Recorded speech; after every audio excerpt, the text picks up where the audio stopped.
We're doing the bottom half first.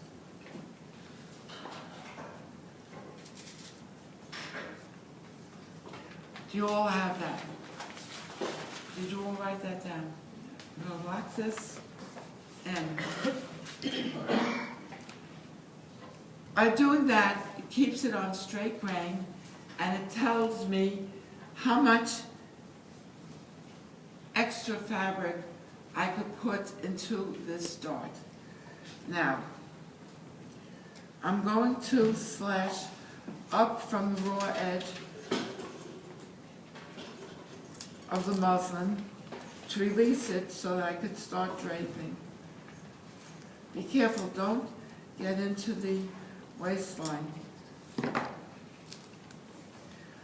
On this grain line, I'm going to take a pinch of ease with the same amount that I took at the waist of the skirt, which was 1/8 of an inch on the double. Remember I told you, I don't know if you remember, last week, we take a pinch of ease at the waist, but not as much as we do on the hip. On the hip, we take 1/4 of an inch on the double. Because the hip, women have hips, they need more room. So you see what I did?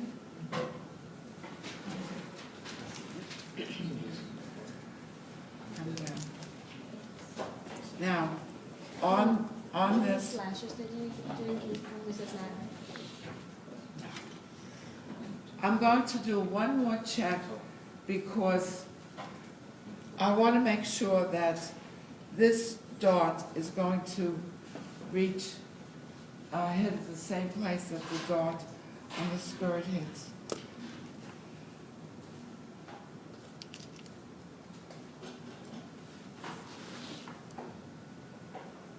It's a little bit more.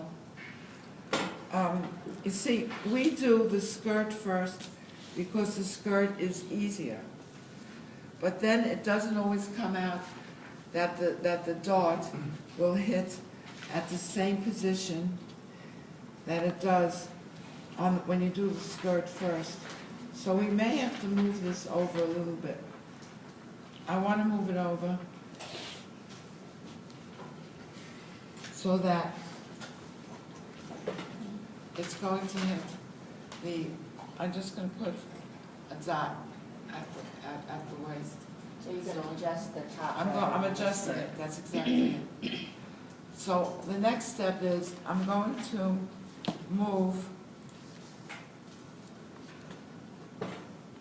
I'm going to mark the bottom of the tape at the waist.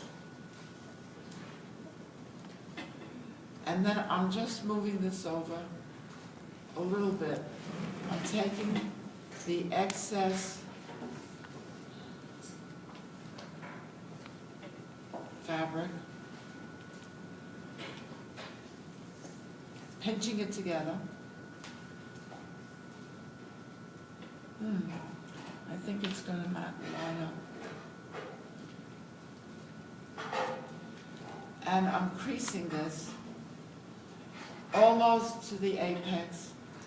You have to end the dart at least 1/2 inch away from the apex. It cannot, the dart cannot come to the apex. This happens to work out. Yeah. This works out. Let me check this again. I'm checking it once more.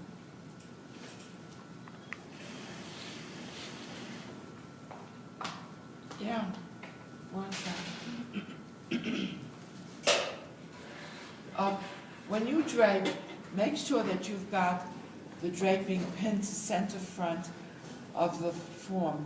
Otherwise, you can very easily pull it off center, and then it won't fit properly. And this must fit. So if you put a couple of pins in there to hold it in place, it's okay. Once you start fitting it.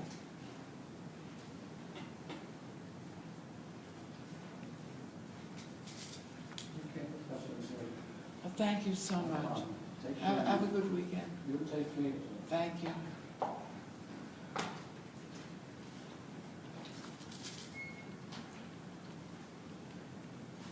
All right, there's my dot, like this.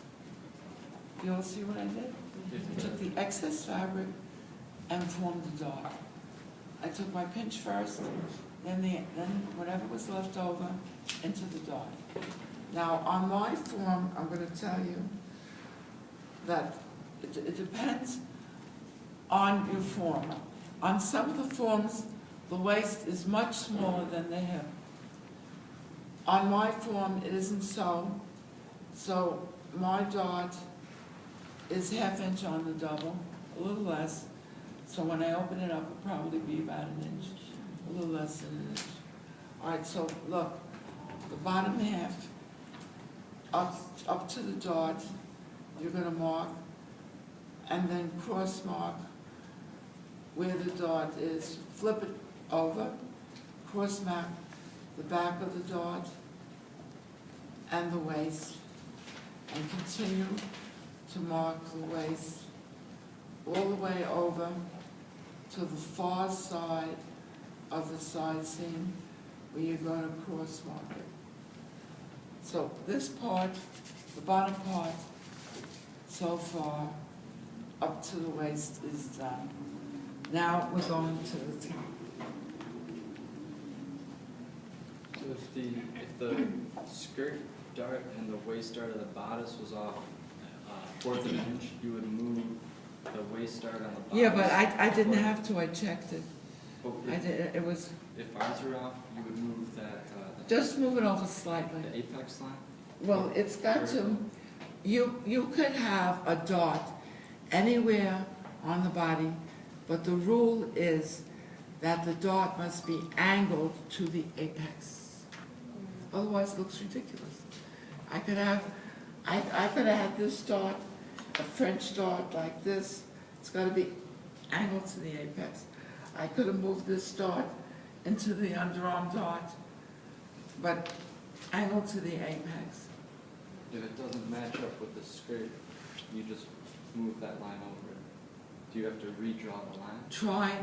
Try to match the skirt as closely as you can.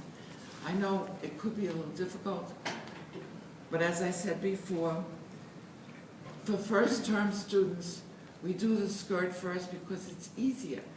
Because if I start doing the top, it's liable to cause a lot of confusion, okay? So we sort of glide you into it gently, okay? All right, let's go now to the top. Now you see this? I have fabric left over. This is on straight grain. So if you could imagine, if you wanted to do a stripe, let's say you were working like this young lady has a horizontal stripe on, the grain should come across and match with the back. Let's see if yours does. If you lift your arm, Yes, it does. it does. It has to. It's very critical with the stripe. Was she talking So it about has the to be, top? it has to be on She's looking straight here to see grain. if this matches up with this. It's not matching? Yeah, it is. No? It is. It is. Yeah. These stripes have to line up.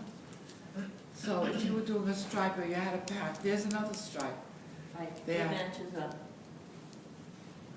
That, you see the front is on straight grain? Okay. So now, what should I do with this? All right, so the first thing is, I'm going to blow this, and I'm going to keep this straight across the chest, and then with my fingernail, I'm going to indicate where the neck seam of the form hits, so that I have a guide. Because what I'm going to do is start slashing around the neck, and I don't want to get into that neck seam, so I marked it first to make sure. So now I'm going to mark the neck of the form onto the muslin, all the way up to the neck and shoulder intersection where I cross mark. You see, my next dot is a shoulder dot. So I'm gonna place a pin at the neck and shoulder, keeping this flat across here. And I'm going to turn back my muslin on the shoulder seam and crease it.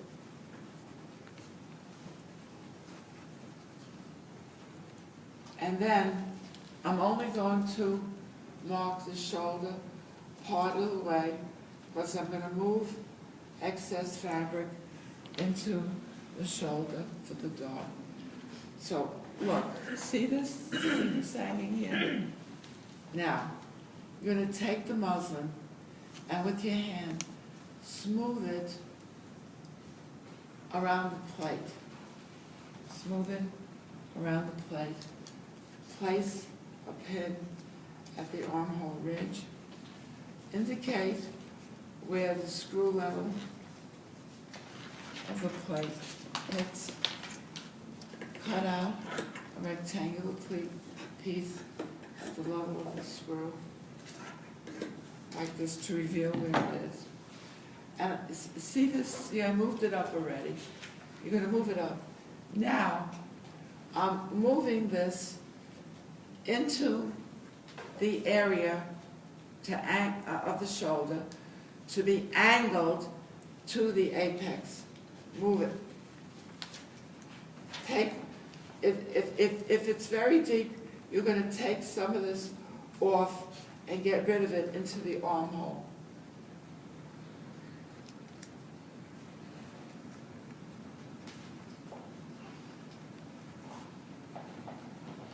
Now, the dart should be approximately in the middle of the shoulder or where the princess line hits. That's what you're going to do. You're going to angle this to the apex, crease it.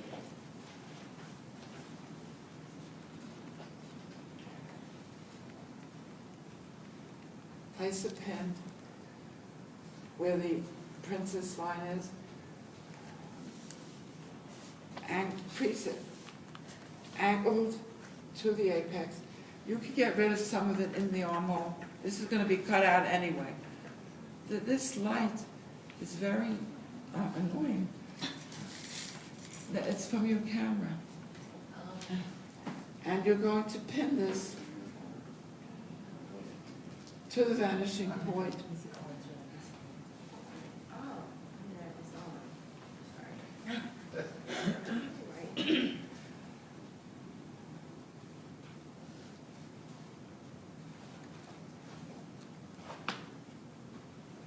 There it is. You see it? You see that I took off a little bit because, I'll tell you why I did that. Because it was coming up to be too deep.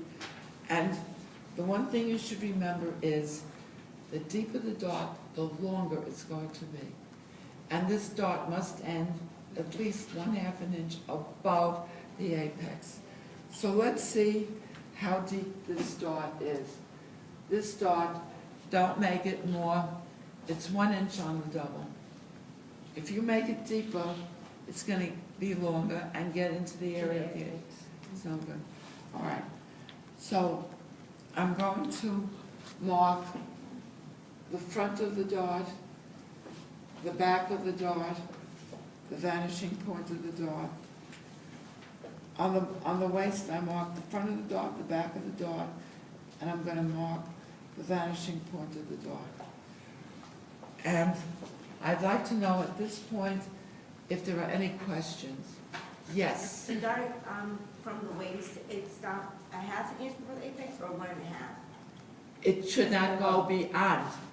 Let me explain this. It depends on your form. On some forms, the bust is fuller than the other. But the dart cannot be longer than 1/2 inch below the apex of the bust. Is that clear? Yes. All right. Anybody else have any questions? Please go back and do this now, then I'll put